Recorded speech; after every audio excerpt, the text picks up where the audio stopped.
ನಮಸ್ಕಾರ ಸ್ನೇಹಿತರೆ, ನಾನು ಡಾಕ್ಟರ್ ಸದೀಪ್ ಅಂತ. ನಮ್ಮ ಚಾನಲಲ್ಲಿ ಆರೋಗ್ಯದ ಬಗ್ಗೆ, ರೋಗದ ಲಕ್ಷಣಗಳ ಬಗ್ಗೆ, ಮನೆಮದ್ದುಗಳ ಬಗ್ಗೆ ಮತ್ತು ಮಾನವನ ಸರ್ವಾಂಗೀಣ ಬೆಳವಣಿಗೆಗಳ ಬಗ್ಗೆ ನಾನು ವಿಡಿಯೋ ಮಾಡಿ ಹಾಕ್ತಾ ಇರ್ತೀನಿ ಸ್ನೇಹಿತರೆ. ಈ ವಿಷಯಗಳಲ್ಲಿ ನಿಮ್ಗೆ ಏನಾದ್ರು ಆಸಕ್ತಿ ಇತ್ತು ಅಂತ ಹೇಳಿದರೆ ನಮ್ಮ ಚಾನಲ್ನ ಲೈಕ್ ಮಾಡಿ, ಶೇರ್ ಮಾಡಿ, ಸಬ್ಸ್ಕ್ರೈಬ್ ಮಾಡಿ ಅಂತ ಹೇಳ್ತಾ, ಇವತ್ತಿನ ವಿಷಯ ಬಹಳ ಮುಖ್ಯವಾದದ್ದು ಸ್ನೇಹಿತರೆ. ಯಾಕೆ ಅಂತ ಹೇಳಿದರೆ, ಮನೆಯಲ್ಲಿ ಎಲ್ಲರಿಗೂ ಮಕ್ಕಳಿದ್ದೇ ಇರುತ್ತೆ. 4 ತಿಂಗಳ ಮಗುವಿಗೆ ಯಾವ ಆಹಾರ ಸರಿಯಾಗಿ ಹೊಂದುತ್ತೆ ಮತ್ತು 4 ತಿಂಗಳ ಆಹಾರ ಹೇಗಿರಬೇಕು ಅನ್ನೋದನ್ನ ತಿಳ್ಕೊಳ್ಳೋಣ ಸ್ನೇಹಿತರೆ.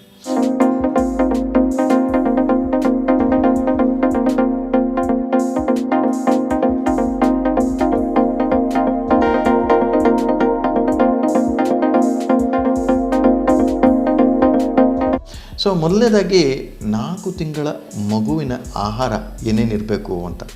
ಆ್ಯಕ್ಚುಲಿ ಮಗುವಿನ ಆಹಾರ ತಾಯಿಯ ಹಾಲೇ ಒಳ್ಳೆಯದು ಸ್ನೇಹಿತರೆ. ಯಾಕೆ ಅಂತ ಹೇಳಿದರೆ, ಹುಟ್ಟಿದಾಗಿನಿಂದ 6 ತಿಂಗಳವರೆಗೆ ಮಗುವಿಗೆ ಬೇಕಾಗ್ತಕ್ಕಂಥ ಆಹಾರ ತಾಯಿಯ ಒಂದು ಹಾಲು ಸ್ನೇಹಿತರೆ. ಯಾಕೆ ಅಂತ ಹೇಳಿದರೆ, ತಾಯಿಯ ಹಾಲು ಪೂರ್ತಿಯಾದ ಒಂದು ಆರೋಗ್ಯವನ್ನು ಕೊಡ್ತಕ್ಕಂಥ ಒಂದು ಆಹಾರ ಸ್ನೇಹಿತರೆ. ಯಾಕೆ ಅಂತ ಹೇಳಿದರೆ, ತಾಯಿಯ ಹಾಲಿನಲ್ಲಿ ಮಗುವಿಗೆ ಬೇಕಾದಂತಹ ಎಲ್ಲ ಪೌಷ್ಟಿಕ ಅಂಶಗಳು ಮತ್ತು ಮಗುವಿನ ಮನಸ್ಸಿನ, ದೈಹಿಕ ಮತ್ತು ಆತ್ಮಿಕ ಬೆಳವಣಿಗೆಗೆ ಬೇಕಾದಂಥ ಎಲ್ಲ ಅವಶ್ಯಕತೆಯಾದಂಥ ಪೋಷಕಾಂಶಗಳು ತಾಯಿಯ ಹಾಲಿನಲ್ಲಿ ಇರುತ್ತೆ ಸ್ನೇಹಿತರೆ.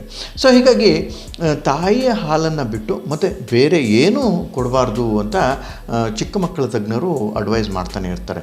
ಸೊ ನಾನು ಒಂದು 10 ವರ್ಷ ನಾನು ಚಿಕ್ಕ ಮಕ್ಕಳ ತಜ್ಞರ ಒಂದು ಕೈಯಲ್ಲಿ ಕೆಲಸ ಮಾಡಿ NICU ನಾನು ವರ್ಕ್ ಮಾಡಿದ್ದೀನಿ ಸ್ನೇಹಿತರೆ. ಸೊ ಹೀಗಾಗಿ ಅದರ ಬಗ್ಗಿನ ಪೂರ್ತಿಯಾದ ಒಂದು ಮಾಹಿತಿ ನಾನಿವತ್ತು ತಿಳಿಸ್ಕೊಡ್ತಾ ಇದ್ದೀನಿ ಸ್ನೇಹಿತರೆ.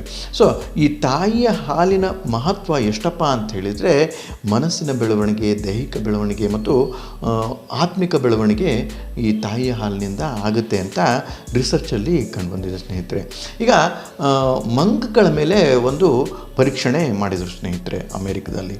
ಏನು ಅಂತ ಹೇಳಿದರೆ, ಮಂಗ ಹುಟ್ಟಿದ ತಕ್ಷಣ ತಾಯಿಯಿಂದ ದೂರ ಮಾಡಿ ಅದಕ್ಕೆ ಬೇಕಾಗತಕ್ಕಂಥ ಹಾಲು, ಆಹಾರ ಮತ್ತು ಪೌಷ್ಟಿಕಾಂಶಗಳನ್ನು ಸರಿಯಾದ ಒಂದು ತೂಕದಲ್ಲಿ ಕೊಟ್ಟರೂ ಸಹಿತ ಅದು ಮಂಗ ಸತ್ತೋಗ್ಬಿಡುತ್ತೆ.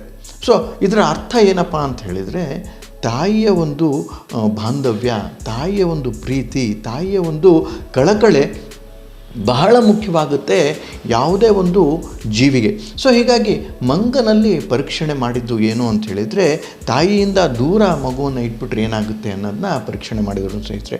ಇನ್ನೂ ಒಂದು ಪರೀಕ್ಷಣೆ ಮಂಗನ ಮೇಲೆ ಏನು ಮಾಡಿದರು ಅಂತ ಹೇಳಿದರೆ, ತಾಯಿಯ ಒಟ್ಟಿಗೆ ಇಟ್ಟು ಬೇರೆ ಆಹಾರಗಳನ್ನು ಕೊಡಲಿಕ್ಕೆ ಪ್ರಯತ್ನ ಮಾಡಿದರು. ಆವಾಗಲೂ ಸಹಿತ ತಾಯಿಯ ಒಂದು ಆರೈಕೆಯಿಂದ, ತಾಯಿಯ ಒಂದು ಪ್ರೀತಿಯಿಂದ, ತಾಯಿಯ ಒಂದು ಅಕ್ಕರೆಯಿಂದ ಮಗು ಬೆಳೀಲಿಕ್ಕೇನೋ ಶುರುವಾಗುತ್ತೆ. ಆದರೆ ಅದರ ಒಂದು ಮಾನಸಿಕ ಬೆಳವಣಿಗೆ ಮತ್ತು ದೈಹಿಕ ಬೆಳವಣಿಗೆ ಕುಂಠಿತವಾಗುತ್ತೆ ಸ್ನೇಹಿತರೆ. ಸೊ ಹೀಗಾಗಿ ಈ 2 ಅಧ್ಯಯನದಲ್ಲಿ ಏನು ತಿಳಿದು ಬರ್ತಿದೆ ಅಂತ ಹೇಳಿದರೆ, ತಾಯಿಯ ಒಂದು ಪ್ರೀತಿ, ತಾಯಿಯ ಒಂದು ಬಾಂಧವ್ಯ, ತಾಯಿಯ ಒಂದು ಮಾನಸಿಕ ಸಂವೇದನೆ ಮಗುವಿಗೆ ಹೋಗಿ ಅದು ಮಾನಸಿಕ, ದೈಹಿಕ ಮತ್ತು ಆತ್ಮಿಕ ಬೆಳವಣಿಗೆಗಳಲ್ಲಿ ಬಹಳಷ್ಟು ಪ್ರಯೋಜನಕಾರಿ ಮತ್ತು ಬಹಳಷ್ಟು ಕಾರ್ಯನಿರ್ವಹಿಸುತ್ತೆ ಅನ್ನೋದು ತಿಳಿದುಬಂದಿದೆ ಸ್ನೇಹಿತರೆ. ಇದು ಮಂಗನಲ್ಲಿ ಪರೀಕ್ಷಣೆ ಮಾಡಿದ್ದಾಯಿತು ಅಂತ ಹೇಳಿದರೆ, ಮನುಷ್ಯರಲ್ಲೂ ಸಹಿತ ಇದನ್ನು ಪರೀಕ್ಷಣೆ ಮಾಡಿದರು ಸ್ನೇಹಿತರೆ. ಸೈಂಟಿಸ್ಟು ಏನು ಮಾಡಿದರು ಅಂತ ಹೇಳಿದರೆ, ಮಗುವನ್ನು ತಾಯಿಯಿಂದ ದೂರ ಇಟ್ಟು ಅದಕ್ಕೆ ಬೇಕಾಗುವಂಥ ಹಾಲು, ಆಹಾರ ಕಣಗಳು, ಪೌಷ್ಟಿಕಾಂಶಗಳನ್ನು ಎಲ್ಲದನ್ನು ಕೊಟ್ಟರೂ ಸಹಿತ ತಾಯಿಯ ಒಂದು ಅಕ್ಕರೆ, ತಾಯಿಯ ಒಂದು ಪ್ರೀತಿ, ತಾಯಿಯ ಒಂದು ಸ್ಪರ್ಶ ಇಲ್ಲದ ಕಾರಣ ಆ ಮಗು ಏನಾಗುತ್ತೆ ಅಂತ ಹೇಳಿದರೆ, ಆ ಮಗು ಮೆಂಟಲಿ ರಿಟಾರ್ಡೆಡ್ ಆಗಿಬಿಡುತ್ತೆ. ಅಂತ ಹೇಳಿದರೆ ಮಾನಸಿಕವಾಗಿ ದೌರ್ಬಲ್ಯದಿಂದ ಬಳಲುವಂಥ ಒಂದು ಮಗುವಾಗಿ ಪರಿಣಮಿಸುತ್ತೆ ಸ್ನೇಹಿತರೆ. ಸೊ ಹೀಗಾಗಿ ತಾಯಿಯ ಒಂದು ಅಕ್ಕರೆ, ತಾಯಿಯ ಒಂದು ಪ್ರೀತಿ, ತಾಯಿಯ ಒಂದು ಆರೈಕೆ ಮಗುವಿಗೆ ಬಹಳಷ್ಟು ಮುಖ್ಯ ಅಂತ ನಾನು ನಿಮಗೆ ತಿಳಿಸ್ತಾ ಇದ್ದೀನಿ ಸ್ನೇಹಿತರೆ. ಹುಟ್ಟಿದಾಗಿನಿಂದ 6 ತಿಂಗಳವರೆಗೆ ತಾಯಿಯ ಹಾಲೇ ಪೂರ್ತಿಯಾದ ಒಂದು ಆಹಾರ ಮಗುವಿಗೆ. ಸೊ ಹೀಗಾಗಿ ಈಗ ನಮ್ಮ ಒಂದು ದೇಹದಲ್ಲಿ ಬ್ರೈನ್ ಇದೆ, ನಮ್ಮ ಒಂದು ದೇಹದಲ್ಲಿ ಮೆದುಳಿದೆ ಸ್ನೇಹಿತರೆ. ಈ ಮೆದುಳಿನ ಬೆಳವಣಿಗೆಗೆ ತಾಯಿಯ ಹಾಲು ಬಹಳಷ್ಟು ಉಪಯೋಗಕಾರಿ ಮತ್ತು ಬಹಳಷ್ಟು ಒಳ್ಳೆಯ ಒಂದು ಪರಿಣಾಮ ಮನಸ್ಸಿನ ಮೇಲೆ ಮತ್ತು ಮೆದುಳಿನ ಮೇಲೆ ಬೀರುತ್ತೆ ಸ್ನೇಹಿತರೆ. ಸೊ ಹೀಗಾಗಿ ತಾಯಿಯ ಒಂದು ಆರೈಕೆ, ತಾಯಿಯ ಒಂದು ಸ್ಪರ್ಶ, ತಾಯಿಯ ಒಂದು ಹಾಲು ಏನಿರುತ್ತಲ್ಲ, ಇದು ಮಗುವಿನ ಬೆಳವಣಿಗೆಗೆ, ಮಗುವಿನ ಸರ್ವಾಂಗೀಣ ಬೆಳವಣಿಗೆಗೆ ಬೇಕಾಗ್ತಕ್ಕಂಥ ಒಂದು ಆಹಾರ ಸ್ನೇಹಿತರೆ. ಸೊ ಇವಾಗ ಹಾಲನ್ನು ಬಿಟ್ಟು ಏನು ಕೊಡ್ಬೋದು ಡಾಕ್ಟ್ರೇ ಅಂತ ಕೇಳ್ಬೋದು ನೀವು. ಹಾಲನ್ನು ಬಿಟ್ಟು ಮತ್ತು ಏನೂ ಕೊಡಲೇಬಾರ್ದು ಅಂತ ನಾನು ನಿಮಗೆ ಹೇಳ್ತಾ ಇದ್ದೀನಿ ಸ್ನೇಹಿತರೆ. ಯಾಕೆ ಅಂತ ಹೇಳಿದರೆ, ನೀವು ಚಿಕ್ಕ ಮಕ್ಕಳ ತಜ್ಞರ ಹತ್ರ ಹೋದ್ರಿ ಅಂತ ಹೇಳಿದರೆ ಅವರು 5 ರಿಂದ 6 ತಿಂಗಳವರೆಗೆ ತಾಯಿ ಹಾಲನ್ನು ಬಿಟ್ಟು ಮತ್ತು ಬೇರೆ ಏನು ಕೊಡಬೇಡಿ ಅಂತಲೇ ಹೇಳ್ತಾರೆ. ಸೊ ಅದೇ ಒಂದು ತಳಹದಿಯ ಮೇಲೆ, ಅದೇ ಒಂದು ರಿಸರ್ಚಿನ ಮೇಲೆ ನಮ್ಮ ಹಳೆಯ ಪದ್ಧತಿಗಳು ಅಂತ ಹೇಳಿದರೆ, ನಮ್ಮ ಆಯುರ್ವೇದ ಪದ್ಧತಿ, ಹೋಮಿಯೋಪತಿ ಪದ್ಧತಿ ಎಲ್ಲ ಒಂದು ತಳಹದಿಯ ಒಂದು ಮೂಲವನ್ನು ನಾವೇನಾದ್ರು ನೋಡ್ಕೊಳ್ತಾ ಹೋದ್ವಿ ಅಂತ ಹೇಳಿದರೆ, ಮನುಷ್ಯನ ಒಂದು ಮಗುವಿನ ಬೆಳವಣಿಗೆಗೆ ಬೇಕಾಗ್ತಕ್ಕಂಥದ್ದು ತಾಯಿಯ ಒಂದು ಸ್ಪರ್ಶ, ತಾಯಿಯ ಒಂದು ಅಕ್ಕರೆಯ ಸಂವೇದನೆಯ ಒಂದು ಸ್ಪರ್ಶವು ಮಗುವಿನ ಬೆಳವಣಿಗೆಗೆ ಬಹಳಷ್ಟು ಸಹಕಾರಿಯಾಗುತ್ತೆ ಸ್ನೇಹಿತರೆ. ಸೊ ಹೀಗಾಗಿ ಮಗುವಿಗೆ ಬೇಕಾಗಿರುವುದು ತಾಯಿಯ ಒಂದು ಸ್ಪರ್ಶ, ತಾಯಿಯ ಒಂದು ಹಾಲು, ತಾಯಿಯ ಪ್ರೀತಿ, ತಾಯಿಯ ಒಂದು ವಾರ್ಮ್ತ್ ಅಂತಲೂ ಇಂಗ್ಲೀಷಲ್ಲಿ ನಾವು ಹೇಳ್ತೀವಿ ಸ್ನೇಹಿತರೆ. ಯಾಕೆ ಅಂತ ಹೇಳಿದರೆ, ಮಗು ತಾಯಿಯಿಂದ ಹುಟ್ಟಿರುವುದರಿಂದ ತಾಯಿಯ ಒಂದು ಬಿಸಿ ಮಗುವಿಗೆ ಹೋಗಿ ಅದು ಆರೋಗ್ಯವನ್ನು ತಂದುಕೊಡುತ್ತೆ ಮತ್ತು ಅದು ಒಂದು ತರಹದ ಆಹಾರವಾಗಿಯೂ ಪರಿಣಾಮ ಬೀರುತ್ತೆ ಸ್ನೇಹಿತರೆ. ಸೊ ಹೀಗಾಗಿ ಮಗುವನ್ನು ಸರಿಯಾಗಿ ಆಹಾರವನ್ನು ಕೊಡಬೇಕು ಅಂತ ಹೇಳಿದರೆ, ತಾಯಿಯ ಒಂದು ಆರೈಕೆ, ತಾಯಿಯ ಒಂದು ಸ್ಪರ್ಶ, ತಾಯಿಯ ಒಂದು ಅಕ್ಕರೆಯ ಒಂದು ಅಕ್ಕರೆಯ ಸ್ಪರ್ಶ ಬಹಳಷ್ಟು ಮುಖ್ಯವಾಗುತ್ತೆ ಆಹಾರದ ಹಾಗೆಯೇ. ಸೊ ಹೀಗಾಗಿ ತಾಯಿಯ ಒಂದು ಹಾಲು ಮಗುವಿನ ಮಾನಸಿಕ ಬೆಳವಣಿಗೆ, ದೈಹಿಕ ಬೆಳವಣಿಗೆ ಮತ್ತು ಆತ್ಮಿಕ ಬೆಳವಣಿಗೆಗೆ ಬಹಳಷ್ಟು ಉಪಯೋಗಕಾರಿ ಅಂತ ನಾನು ಹೇಳ್ತಾ ಇದ್ದೀನಿ ಸ್ನೇಹಿತರೆ. ಸೊ ಹೀಗಾಗಿ 4 ತಿಂಗಳ ಮಗುವಿಗೆ ಬೇಕಾಗತಕ್ಕಂತಹ ಒಂದು ಆರೈಕೆ ಏನೇನು ಅಂತ ಹೇಳಿದರೆ, ಮಗುವನ್ನು ಬೆಚ್ಚಗಿಡಬೇಕು, ಮಗುವನ್ನು ಸರಿಯಾಗಿ ಆರೈಕೆ ಮಾಡಬೇಕು, ಮಗುವಿಗೆ ಸರಿಯಾದ ಪ್ರೀತಿಯನ್ನು ಕೊಡಬೇಕು, ಮಗುವಿಗೆ ಬೇಕಾದಂತಹ ಅಕ್ಕರೆಯ ಸ್ಪರ್ಶವನ್ನು ಕೊಡಬೇಕು. ಇದಿಷ್ಟು ಆಹಾರವಾಗಿ ಮಗುವಿಗೆ ಪರಿಣಾಮ ಬೀರುತ್ತೆ ಸ್ನೇಹಿತರೆ. ಸೊ ಹೀಗಾಗಿ ಹಾಲು ಒಂದು ಕಡೆಗೆ ಆಯಿತು ಅಂತ ಹೇಳಿದರೆ, ತಾಯಿಯ ಸ್ಪರ್ಶ, ತಾಯಿಯ ಒಂದು ಅಕ್ಕರೆಯ ಒಂದು ನಗು, ತಾಯಿಯ ಅಕ್ಕರೆಯ ಒಂದು ಸ್ಪರ್ಶ ಇವೆಲ್ಲವೂ ಆಹಾರವಾಗಿ ಪರಿಣಾಮ ಬೀರುತ್ತೆ ಮಗುವಿನ ಒಂದು ಬೆಳವಣಿಗೆಗೆ. ಸೊ ಹೀಗಾಗಿ ಈ ತಾಯಿಯ ಒಂದು ಸ್ಪರ್ಶ ಆಯಿತು, ಹಾಲಾಯಿತು, ಅಕ್ಕರೆಯ ಒಂದು ನಗು ಆಯಿತು, ಇವೆಲ್ಲವೂ ಸಹಿತ ಈ ಮಗುವಿಗೆ ಒಂದು ಆಹಾರದ ಹಾಗೆ ಪರಿಣಾಮ ಬೀರುತ್ತೆ ಅಂತ ನಾನು ನಿಮಗೆ ತಿಳಿಸ್ತಾ ಇದ್ದೀನಿ ಸ್ನೇಹಿತರೆ. ಸೊ ಇದಿಷ್ಟು 4 ತಿಂಗಳ ಮಗುವಿಗೆ ಬೇಕಾಗತಕ್ಕಂತಹ ಒಂದು ಆರೈಕೆ ಮತ್ತು ಆಹಾರದ ಒಂದು ಪದ್ಧತಿ ಸ್ನೇಹಿತರೆ. ಸೊ ಎಷ್ಟೋ ತಾಯಂದರಿಗೆ ಹಾಲು ಬರ್ತಾ ಇರಲ್ಲ. ಸೊ ಹೀಗಾಗಿ ಅವರೇನು ಮಾಡ್ತಾ ಇರ್ತಾರೆ ಅಂತ ಹೇಳಿದರೆ, ಪ್ಯಾಕೆಟ್ ಹಾಲುಗಳನ್ನು ಕೊಡ್ತಾ ಇರ್ತಾರೆ ಅಥವಾ ಈ ಡಬ್ಬೆ ಹಾಲುಗಳನ್ನ ಕೊಡ್ತಾ ಇರ್ತಾರೆ ಸ್ನೇಹಿತರೆ. ಅದು ತುಂಬ ತಪ್ಪು. ಯಾಕೆ ಅಂತ ಹೇಳಿದರೆ, ಇವಾಗಿನ ಒಂದು ಕಾಲದಲ್ಲಿ ಏನಾಗಿದೆ, ಸಿಸರಿನ್ ಸೆಕ್ಷನ್ ಆಗುತ್ತೆ, ನಾರ್ಮಲ್ ಡೆಲಿವರಿಗಳು ತುಂಬ ಕಡಿಮೆ ಆಗಿಬಿಟ್ಟಿದೆ. ಸೊ ಹೀಗಾಗಿ ತಾಯಿಗೆ ಹಾಲು ಬರದೇ ಇದ್ದರೆ ಏನು ಮಾಡಬೇಕು ಡಾಕ್ಟ್ರೇ ಅಂತ ನೀವು ಕೇಳ್ಬೋದು.